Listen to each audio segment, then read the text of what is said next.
السلام علیکم ورحمۃ اللہ وبرکاتہ۔ سوشل میڈیا کے دوستوں کے لیے جو میں پیغام ریکارڈ کروانا چاہتا ہوں، خاص کر میرا پیغام آج ہندوستان اور پاکستان کے تمام مسلمانوں کے لیے۔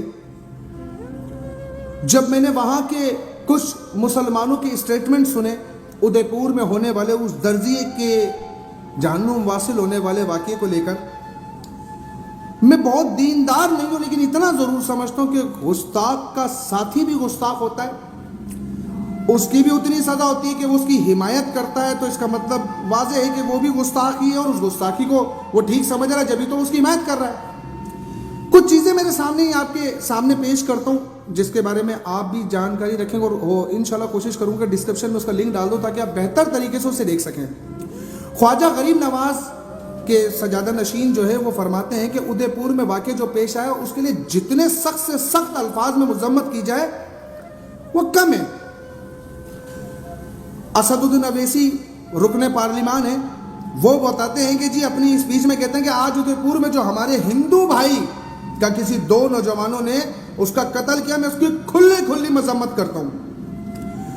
مولانا Khalid Rashid Firangi Mahali chairman Islamic centre of India Udaipur کے واقعے کی ہم لوگ سخت ترین الفاظ میں مذمت کرتے ہیں اور کنڈم کرتے ہیں۔ سجادہ نشین مزید کیا کہتے ہیں سنیے گا۔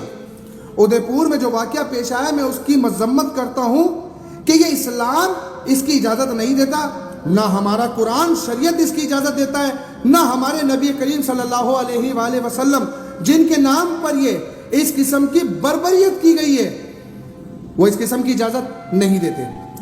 ایک بات اور کہنا چاہتا ہوں کہ ہمارے ملک کو ہم یہ طالبانی کلچر کے اوپر نہیں آنے دیں گے۔ اب میں ان تینوں لوگوں سے سوالات کرنا چاہتا ہوں اور میں ان تمام میرے دیکھنے والے اور سننے والے ان لوگوں سے ریکویسٹ کروں گا اس پیغام کو آگے ضرور ان تک پہنچائیے گا۔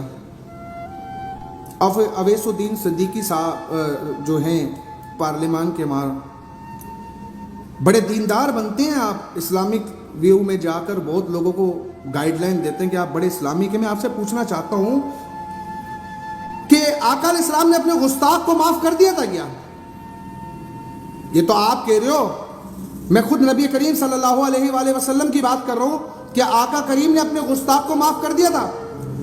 تو پھر آپ اپنے علماء سے پوچھئے گا جن کو آپ فالو کرتے ہیں کہ ابن قتل کا واقعہ جب پیش آیا تو آقا نے کہا کون اسے قتل کرے گا؟ صحابہ کرام نے کہا ہم صحابہ کرام جب جاتے ہیں تو واپس آ جاتے ہیں۔ رسول اللہ صلی اللہ علیہ وآلہ وسلم کو کہتے ہیں یا رسول اللہ ابن قتل جا کے خانہ کعبہ کے دیوار پہ چھپ گیا، ایک طرف خانہ کعبہ کی غلاف ہے اور دوسری طرف خانہ کعبہ کی دیوار ہے، اب کیا کرے؟ آقا علیہ السلام نے فرمایا اسے وہیں قتل کر دو جا کر۔ من سب نبی فقتلہ کے معنی کیا ہے آپ ہی بتا دیجئے، آپ تو مجھ سے عمر میں بھی بڑے ماشاءاللہ اور دین کی زیادہ نالج بھی رکھتے ہوں گے، تمہارے ہندو بھائی تو ہو گئے لیکن مسلمان تمہارے دشمن ہو گئے، کیوں؟ کیونکہ تم نے بھی شاید وہی منجن بیچنا نا، تو پھر وہ میرا بابا جو پیروں سے معذور تھا نا، ہمیں اچھا دین پڑھا کر گیا ہے، وہ ممبر پر بیٹھ کر بڑی سخت باتیں کر کر دور گیا۔ سخت باتیں نہیں تھی، وہ اسلام کی باتیں تھی، سخت تو ہونے لگ رہی تھی جو دین سے دوری پر تھے۔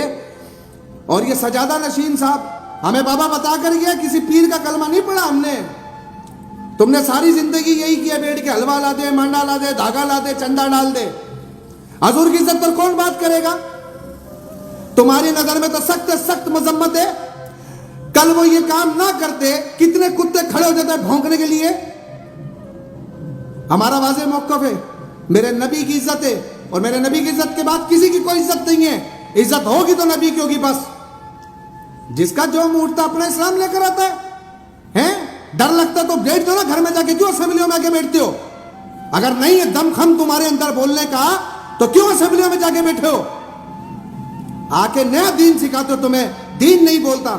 ایک بات سمجھا تو، جہاں میرے نبی کی رحمت کی بات آئے گی، جہاں ان کے رحم کی بات آئے گی، تو وہاں پر جب فتح مکہ کا وقت آیا تو آقا کریم جب فتح مکہ کے بعد چل رہے تھے تو برابر میں کتی کے بچوں نے بچے دیے تھے۔ آقا علیہ السلام نے صحابہ کو کہا کہ ادھر پہرا دو، اس کے بچوں کو نقصان نہ ہو جائے۔ یہ میرے نبی کریم کا رحم کہ کتے کے بچوں کو تو وہ آقا کریم کہہ رہے ہیں کہ اس کی حفاظت کرو، اس کے بچوں کو کچھ نہ ہو، لیکن اپنے گستاخ کو آقا نے معاف نہیں کیا۔ تو میں نے کہا نا کہ مسلم شریف کی حدیث ہے, بتائیے من سب نبی الفقتلو کے معنی کیا ہے کہ جب بھی نبیوں کی شان میں گستاخی ہو اسے کاٹ کے رکھ دو. نبی کی شان میں نہیں, نبیوں کی شان میں.